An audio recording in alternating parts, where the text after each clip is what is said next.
I think that we forget a lot that you've only been doing this for a few months. So vaccines didn't even get to Arizona until we really started vaccinating in January. And when we started our COVID tips 13 weeks ago, many of you weren't immunizing yet in your office. We were still only doing those mass pods. So the fact that you have achieved these milestones is really incredible. And a huge testament to Arizonans and what we've been able to do in partnering together and the hard work of getting vaccines into our hard to reach communities continues. So we went over this last week, but just a reminder that you are now ordering all of your vaccine through ASIIS, Moderna, J&J, and Pfizer, all your COVID vaccines through ASIIS. We know that some counties are able to work with providers who want to order less than, the 1,000 or 1070 that come in a pizza box. So make sure that you follow up with your county if you know that you want a smaller number to see if they're able to help accommodate that. We know in Maricopa County, I think they're letting you go down to 96 or 97 doses. So make sure you stay in contact with your county, even though you're doing most of your ordering through ASIIS now. Another ADHS did send a notice this week, and you've probably seen it from lots of other listservs and things that you're on, but there is changes with Pfizer. So all COVID vaccines can be co-administered now. So please, if someone's coming in for a COVID vaccine, take that as an opportunity to look at that patient's record in ASIIS, see if they need a Tdap, see if they need to finish that HPV series. We can do all of that co-administering now. Multi-system inflammatory syndrome in children or adults, if they have a history of that, you should consider delaying COVID-19 vaccine until they've recovered from their illness and for 90 days after the date of diagnosis. And a big change with Pfizer and Moderna, those mRNA vaccines this week, if they have a known polysorbate allergy, it is no longer a contraindication, it's just a precaution. So you can go ahead and immunize those folks, make sure that you monitor them closely for 30 minutes, but no longer a contraindication. So that's good news. ADHS also sent a reminder about vaccine wastage and the process if you are going to waste any of the COVID-19 vaccines, what the process is and what paperwork you have to fill out. This email was sent to whoever is noted as your ASIIS point of contact when you did your onboarding.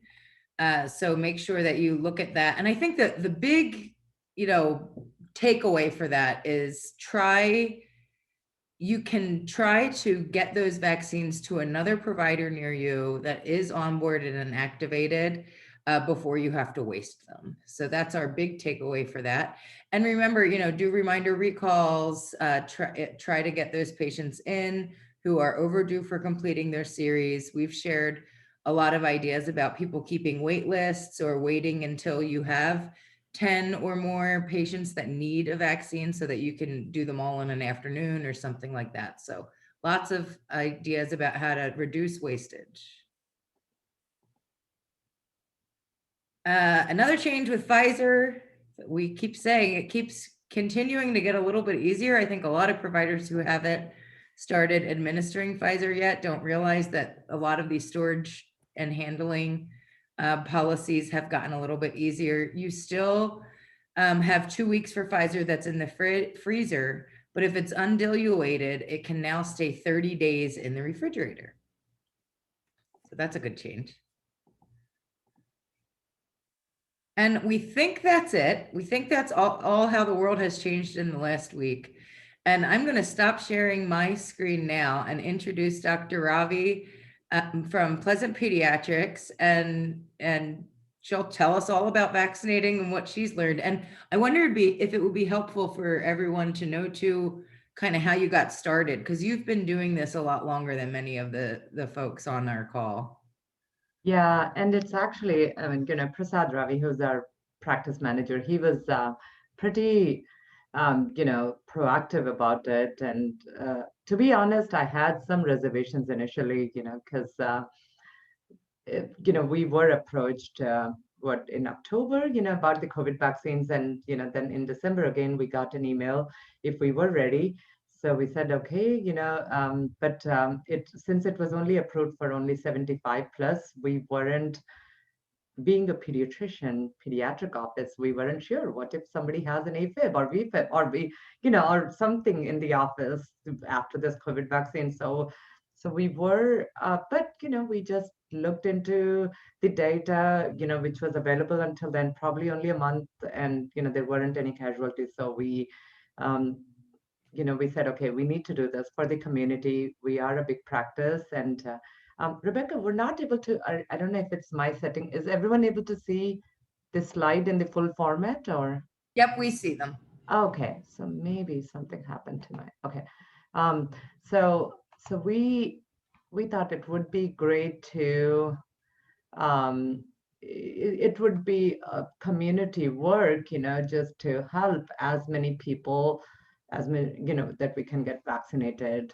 Um, and I'm sorry, I just can't see that slide in its entirety. Um, okay, now I can. Okay, sorry about that. Yeah. So started this practice January of 2008. We are 25 provider practice, pediatric practice. We have 6 locations in the Valley with 70 plus support staff. And last week of January, I think third week of January is when we came to know that it was being distributed to, to the medical offices. So we took upon that responsibility, and since then we have administered about 46,000, out of which 43,000 plus were Moderna, and we got Pfizer about 3 weeks ago, right before it was approved for kids 12 to 15, and we've administered about 2,500, Pfizer vaccines. So we've obviously, I mean, we've administered it to all age, from 12 until 101 years old. So so we've done that, and this all was possible because of just the initiative from Prasad, and then and then our office managers and whole staff. They were very enthusiastic about it, and they did see how all the suffering due to COVID happened. So they all, and many had lost their family members, to COVID. So they took it very personally, and as a community work, and we did open our office during weekends, Saturdays and Sundays. We did give, bring uh, the administrative, so we actually gave incentives to staff for enthusiastically working over the weekend. The big payoff was all the kind words from the vaccine recipients, especially the seniors initially who couldn't get anywhere. So it was a pretty good experience for us. Next slide, please. Yeah, and then so the workflow. Actually, let me just, this is for established patients, but when we were doing for seniors, we developed a platform, through which it was very easy for them to make appointment and put all their demographics in, and but for the established patients, for the pediatric patients, whenever they come into the office, we just ask them at the time of check-in. The front desk people ask them if their parents and the siblings want the COVID vaccine. Um, and then they add them to the nurse visit and give them screening questionnaire. And this is the CDC screening questionnaire. We give them VSafe and the EUA data sheet, for them to review it. Um, and to improve the workflow, we try to administer before the provider goes to see the patient, if they are, if they're seeing a provider at the time, so that they don't have to wait 15 more minutes after the provider sees them, because sometimes it may be 15 minutes before the provider goes into the room, um, but this makes sure that people are not clogging up our way, like exam rooms.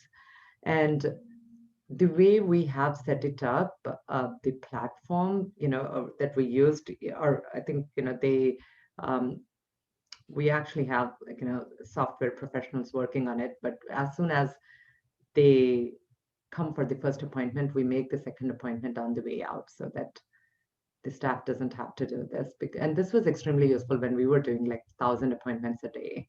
Yeah, for established, we manually do it, but for the new patients on our platform, second appointment was made automatically. That's how we're able to get to that high numbers. So, are they in the exam room by themselves while they're waiting? Like after the vaccine's administered, while they're waiting for the provider, they wait in the exam room, or do you have them wait out front? No, so in some rooms, so every office is set up in a different way. Some have very large waiting rooms, so there we make them wait in the waiting room. But for example, the office that I'm in right now, there is an MA area, and there are 3 exam rooms opposite that MA area. So we leave the door open, and they are sitting in the exam rooms. And sometimes when there is high flow, we've even had them wait in the hallway too. Yeah. And I see a question. How do you make sure to use all the doses in the vial and not waste any? So since we've been doing about at least 100 each location, on a weekday, I would say at the end of the day, there might be some doses left over. Now, this was when we had started giving Moderna vaccine, we weren't wasting any dosages. But right now, because we could call people, but right now, I think less than 30% of the population is getting vaccinated in that 12 to 15, range. So there will be some wastage, and the way we look at it is percentage wise, because we had a good start. So we had a lot of people know about our practice, and therefore we're not wasting as many as, I mean, I can't compare to others. I don't know how others are, the wastage at other locations are, but I know I've talked to a couple of pharmacists, and they have said that they've opened a vial and just used 2 some days. So, yeah. But so the demand is so low right now. It went down from the time we started in January. In January, we were first 2.5, 3 months, we didn't waste any doses. But in last month or so, it's a challenge. We won't be able to get patients in last minute notice. Even if you plan such that, oh, we have 10 patients on the schedule, we'll open a vial, 3 no-shows. So there's going to be a wastage, even if you plan to the dot. So there's going to be wastage. And people make appointments, and then they find a dose closer to their home at a CVS or Walgreens, they won't show up. So I think the CDC and ASIIS and VFC changed they're little bit more flexible at this time. They are aware that there's going to be wastage. I think they keep sending emails saying, even if you have 1 patient, just puncture and give it to, but don't plan that way, but that's going to happen at this time. Yeah. And what Jennifer is saying is true. CDC says we have ample supply of vaccines, so we're moving away from don't waste a dose to don't waste an arm. That is true. However, I just wish somewhere if we can get that word out to, whoever is distributing vaccine, to not to give every CVS or every Walgreens, at every nook and corner. So at least try to distribute like within 5-mile radius, maybe 1 CVS, so that not many doses get wasted. So I wish I could get that word out to whoever is distributing the vaccine. So. I think, we've been talking with a lot of, especially pediatric providers who are just so used to, I mean, the idea of wasting vaccine to a pediatrician is just counter to, it just makes it gives them heartburn, right? And It because does. we have shortages for all sorts of other vaccines, and we know that we live in a country where we have access to different vaccines. But I think that everyone has to remember we are in a pandemic. That there are different kind of rules right now, and Yeah. to get out of the pandemic, we need to make sure we don't waste arms. Yes. Yeah. So Yeah. but it is a hard shift for your It is. pediatrician hearts and brains. And I know with VFC, we are trained to not waste. And if it's more than 5%, they're going to ask us to pay the whole 5%, not just the extra doses. That has been a big issue with VFC. I think VFC need to come out and send a message, because if we open a 10-dose vial and use 5, that's 50% wastage in that vial. So they should really come out. They keep sending messages, but they should say 5% is not applicable to COVID vaccine. Yeah, and we have heard on these webinars from DHS that the COVID vaccines, and a reminder for everybody, they're separate than your VFC stock. If you're wasting COVID-19 vaccines, it's not connected to your VFC stock. So it's not gonna count towards your wastage. Yeah. Yeah. So what else have you learned? Oh, next. Oh, yeah. We have a couple of more slides to go through, and we'll. Yeah. So basically, I mean, as I said earlier, we make an appointment through an integrated platform. So that's very easy for people to make it. And, this is for new patients, and then CDC screening questionnaire. And we do gather all that information through that screening questionnaire. And we get a copy of their insurance cards too. Now, all this demographic information is copied into our EMR for billing and reporting to ASIIS. And consent form, it's pretty important, especially for pediatric patients, because the parent has to sign that. Parent or a legal guardian has to sign that consent form. And whoever signed up online, just make sure that they are the ones that are bringing. If not, you just get at least a verbal consent that that someone else is bringing the kids. So that has been an issue here and there, but we sometimes take their word for it, because who would bring a kid for COVID vaccine if they weren't willing, and no parent, so we yeah, the consent form is pretty important, especially because we're giving it to minor. And next. We have to have 3 doses of epi on site all times, and make sure that the patient is sitting while administering. Yeah, so, and then, because there is a high probability of running into vasovagal than anaphylactic. We haven't seen any anaphylactic reactions. We've seen about 3 or 4 vasovagals so far. And interestingly enough, it's more common in teenagers than in older people. The elderly, they all did fine with the vaccine, but we do see vasovagal quite a bit among teenagers. Just make sure that you have a good observation space, or space assigned for observation, like we were talking about earlier. So we either do that in our large waiting rooms or in the exam rooms if they are available. And of course, it's very, very important to train all the staff on handling storage and administration. So that's and there is a website. Okay, so this is the next slide. Prasad will go over these slides because I don't know about the insurances, and he's dealt with it.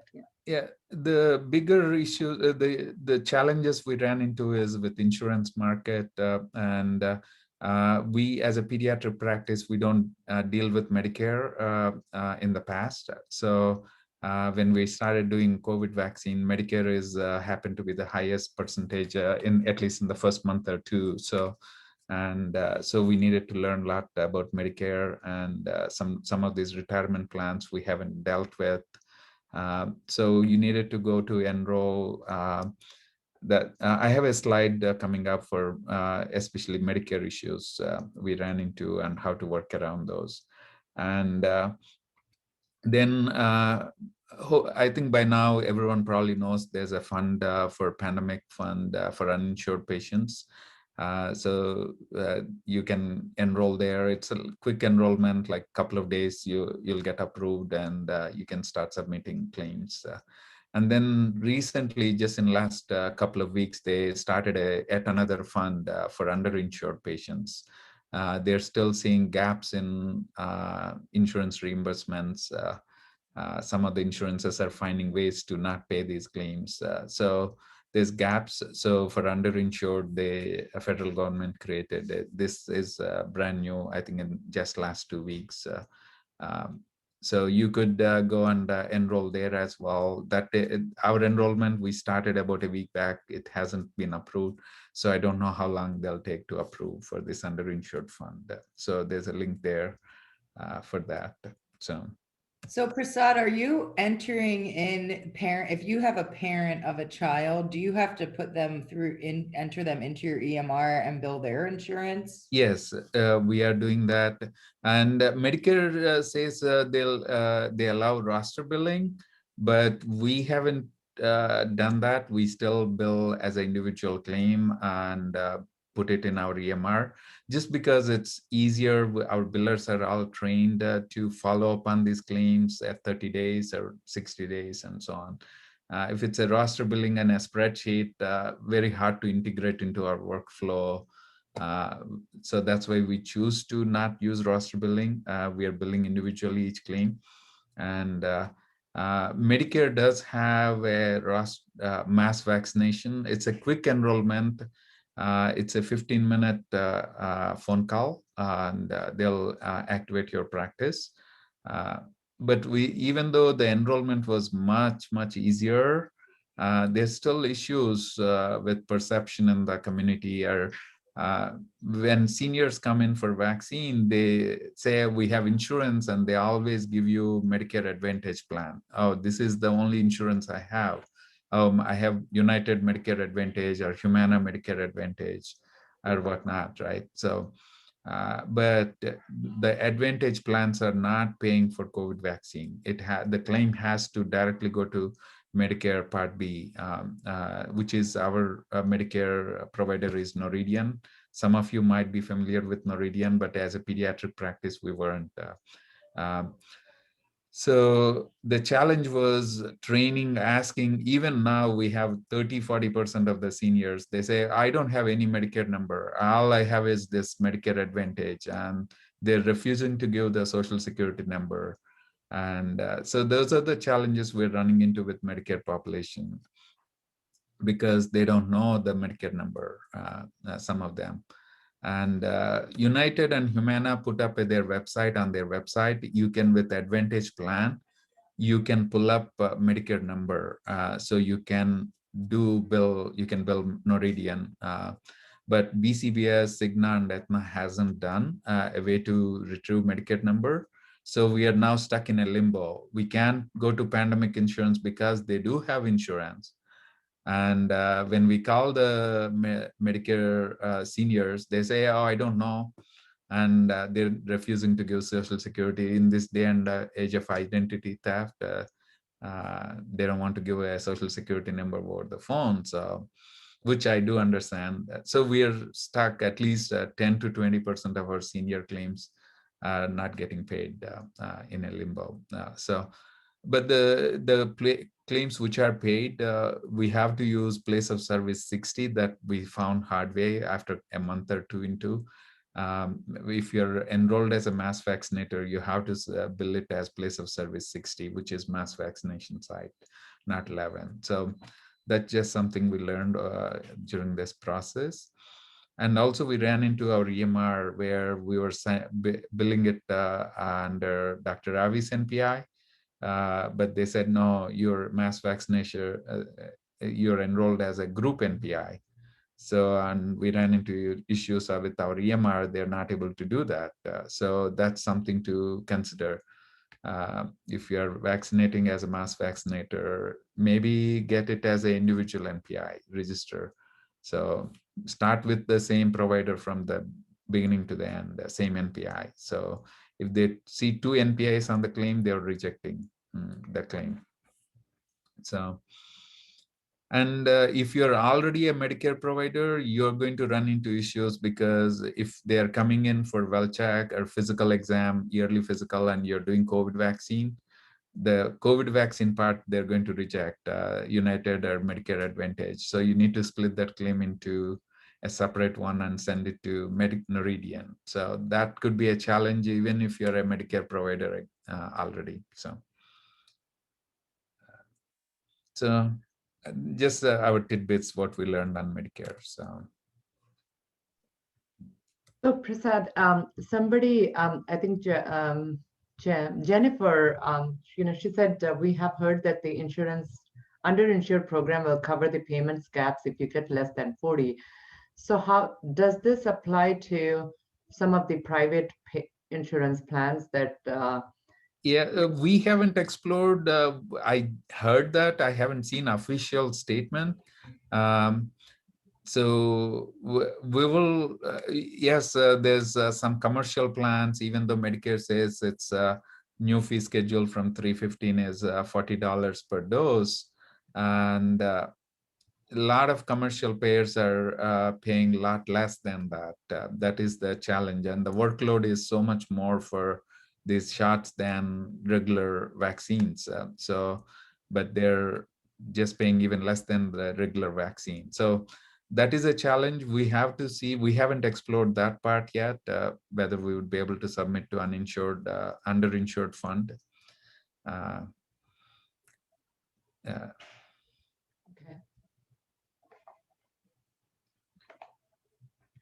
So let me go to next. Are you getting paid for parents who they're not Medicare, they just have a private insurance company, but they're not your patient? Are those claims? Yes, yes, we're getting paid, no issues, but they're paying at the much lower rate. A lot of the big payers, some payers loaded the new fee schedule from 315 onwards, and some hasn't. I'm not at a liberty to share who and who hasn't. Yeah, but Rebecca, most of the commercial plans, let's just say most of the commercial 50-50. plans, Yeah.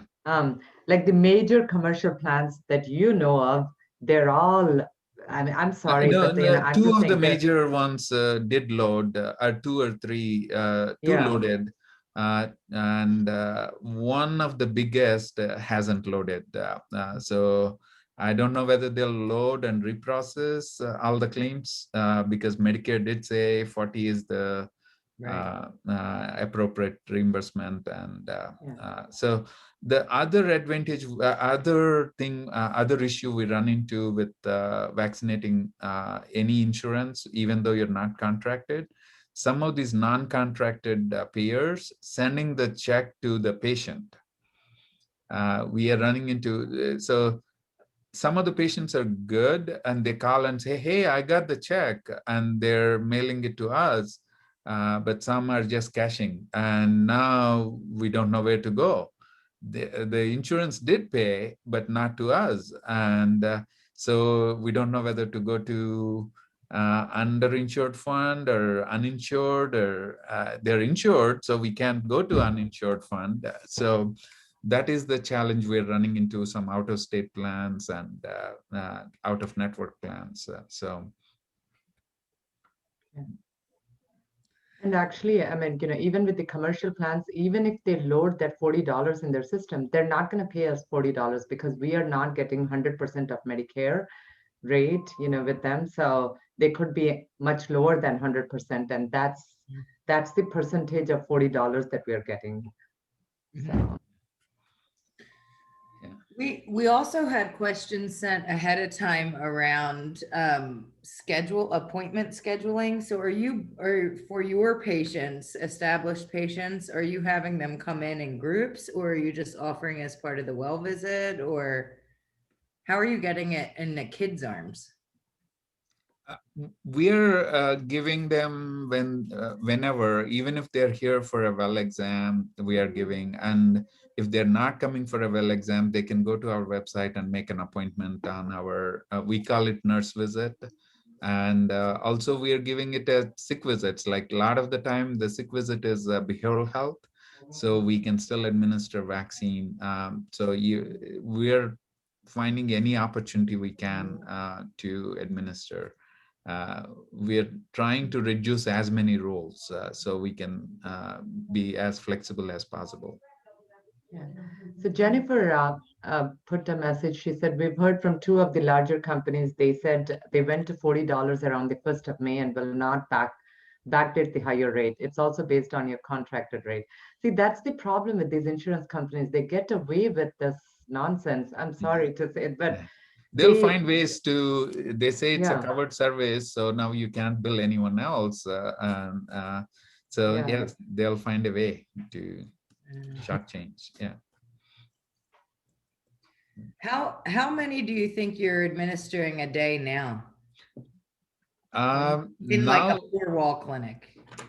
each location we are doing maybe 10 dose, first dose. At the peak, we were doing like 100 and 150 during weekdays. And we were doing like 300 at weekend drive-through clinics. That's per location, right? Per Yeah. location. So now we're doing anywhere from 10 to 20 at each location. And we still have, I think, second dose appointments on the schedule. That is helping us to reduce our wastage, especially. But that's going to go away in like a couple of weeks. So that really is helping because we are very earlier on. So we have all these second doses scheduled throughout next month. So that is helping our wastage to be much lower. So.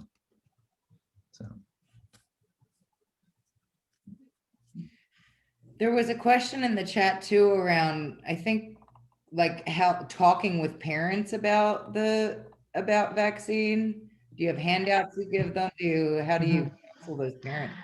So it's very, I think in past 3 weeks, I've been able to convince only one parent, to give, but to be fair, I probably had this talk about 15 to 17 times maybe, so because parents who are ready, who wanted it, they got it already. And then the ones who are on the fence about it, they want to probably watch like for a few weeks, but about 70% have, they are absolutely sure that they will not get the vaccine for their kids. So I don't think I can even convince them by any means, because there is so much misinformation about the vaccines, or about COVID vaccine on, in social media. And if the parents themselves are not vaccinated, they're not going to let their kid, so in that age group between 12 to 15, their parents, I would say probably about 35 to 40%, only 30 to 35% have gotten vaccinated. So I don't think any more will get vaccinated, so. Yeah, we are recalling our patients. We are getting some success when we do recall, but not nearly as high as other vaccines or other well checks. So when we call 100 people, maybe we are seeing like 3, 4, 5 sign up for appointments, and so in our patient population. So yes, there's still maybe 5%, 10% who are on the borderline. When it's readily available and we push a little bit, they're taking it, but some are so set on their mind, having hard time convincing them. Yeah, and hopefully some of that changes as the months go on. I mean, we saw that even with the healthcare providers, that Yes. as time went on, Yes. you knew more people that were immunized, everything was fine, and people started feeling more comfortable. So I think for practices, as you start getting ready for bringing people in for back to school, sports physicals, that whole crazy pediatric practice season, to really hopefully be prepared to have those conversations. And the other thing that will change we think by fourth quarter of the year, is that the recommendation will go down to 2 years of age, possibly. And we know that those kids are in pediatric practices. I mean, those babies are in there. So. And the biggest impact is going to be, I think, if the schools say, if you're vaccinated, you don't need to quarantine if there's exposure. If you're non-vaccinated, you still need to be out of school for 2 weeks. Right. That would, you don't even need to mandate, but if you change the guideline and rules around that, that might trigger some parents to come for vaccine. Right. Yeah. Yeah, everybody's been with their kids enough this year. Yes, they don't want to. They don't want to miss 2 weeks of work or stay with their kid at home, and so I think that would nudge them towards accepting the vaccine. So, Yeah, actually, even when CDC released the guidelines, that was 2 weeks ago. With the that vaccinated people could go unmasked in public. To my knowledge, there were at least 2 people who signed up. So, but I can't yeah, say. no, we have Yeah. seen a little bit of uptake Yeah. in our appointments. It's Yeah. small. It's Small. Yeah. yeah, small, but we have seen uptake in our appointments after that rule change. So. Yeah, we all need to remember those small wins are what we're looking for now. Yes. I mean, yes. the Oh, days of vaccinating, Yeah. 1,000 people in a weekend are kind of done. Those small wins. Those mass vaccination is done. Yeah. Yeah, but those small wins are, I mean, when we always look at those HPV rates, and for so long we would talk to MAs and pediatricians and family physicians who said, none of my patients, every time I bring up HPV, oh, it's such a fight. Oh, it's such a fight. But if you looked at the data, we really do steadily climb every year. It's just, but this whole COVID and vaccine and kids thing really reminds me of that, because I don't even think we had 20% uptake in those first few years for that HPV vaccine, but now we are protecting a lot of kids from cancer. So it's slow, but it happens. Yeah. Little, baby steps. You're right, Jennifer. Yeah, sorry. Yeah, Oh, Jennifer go ahead. just said that guideline is in place at some AZ schools, no vaccine quarantine for 2 weeks after exposure. Yes. So unfortunately, in The where big we school practice, districts need to do it. yeah, I think all school districts need to, do that. And I did see some people wanting to send their kids to camp, and some camps are requiring, the summer camps are requiring vaccinations for kids, the teenage kids, this like science camps and stuff. So we'll see. And sports, maybe that's team great. sports might mandate it. So hopefully that might trigger some vaccination as well. So. Anybody else have questions for the Pleasant Peds team?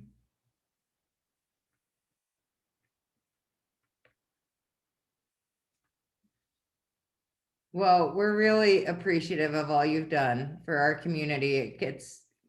I'm sure it was not easy to get all 25 pediatric providers to say, sure, I'll take Medicare patients. That's not what you went in for, right? Yes, that's a challenge. But what a service for our community.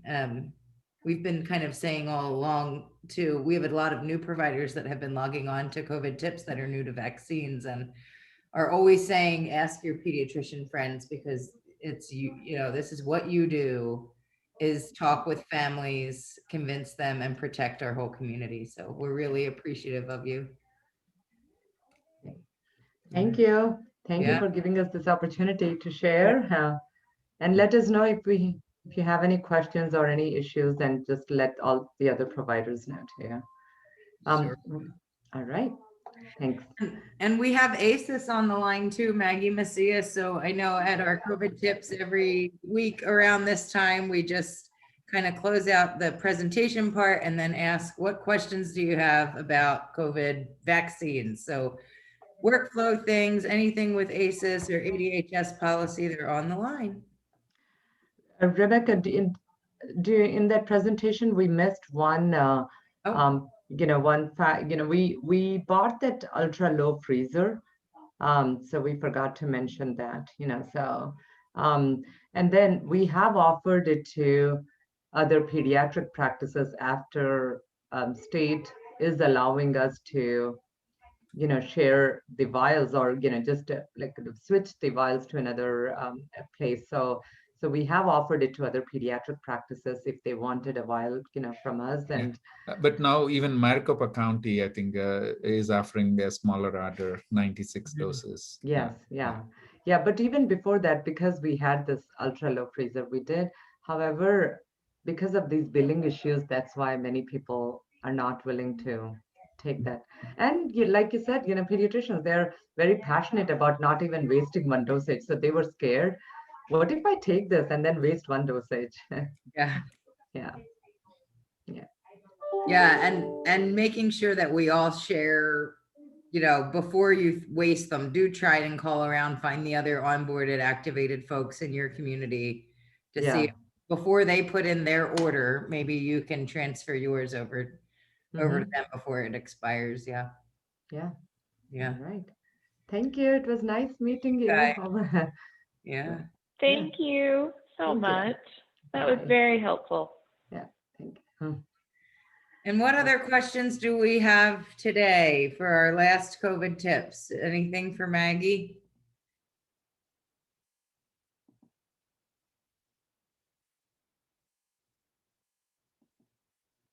Wow, Maggie, you've answered all the questions in 13 weeks.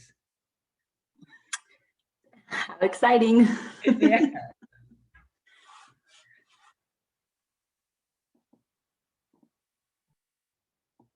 All right. Well, this is our last COVID tips.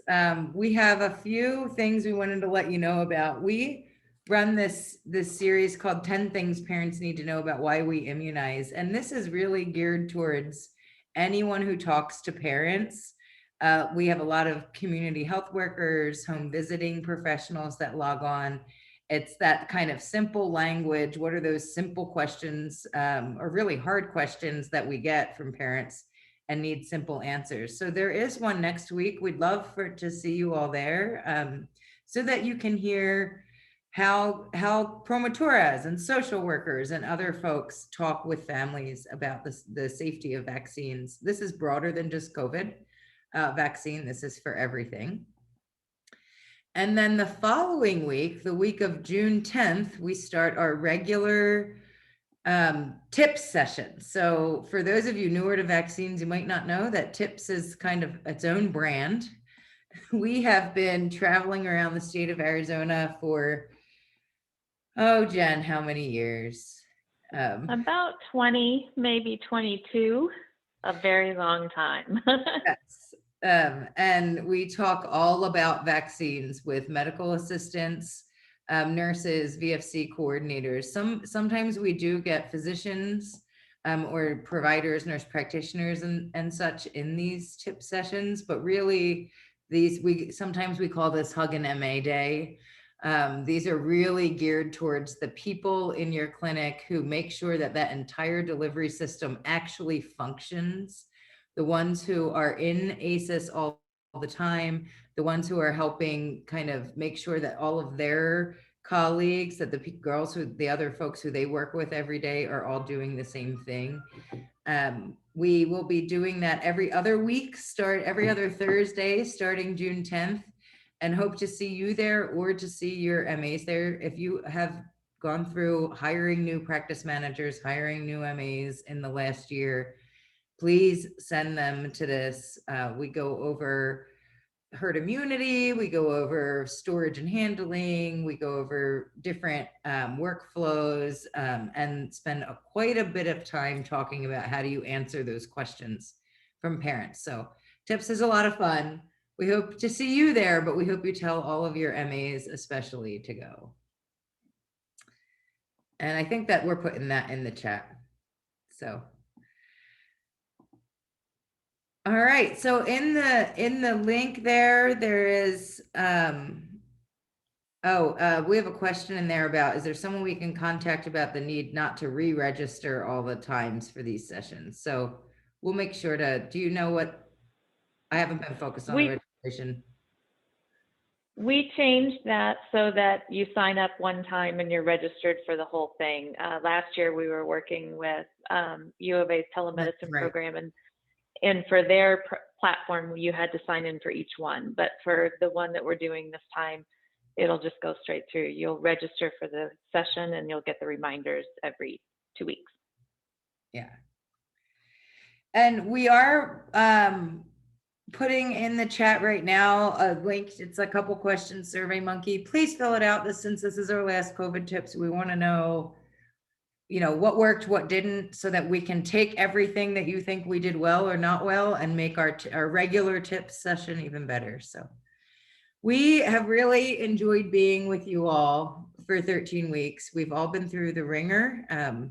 We laugh quite often that, everybody keeps saying, oh, things are getting calmer and smoother. And we're like, no, not really. Not for those of us working in vaccines.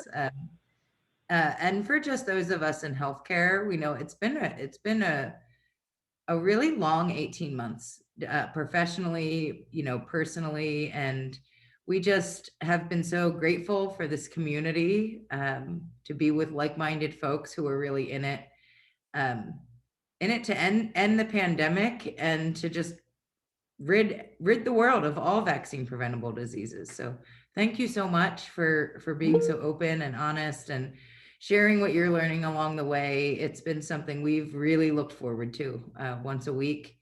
And so thank you all. And we hope to stay in touch with you all. Yep. Call us if you need anything, email, reach out any way you can. We'll continue to work on this, and then we'll integrate some of it into the regular tips program too. So we're not gone. You still have, some contact that we can try to help find the right person, place that you need. Yeah.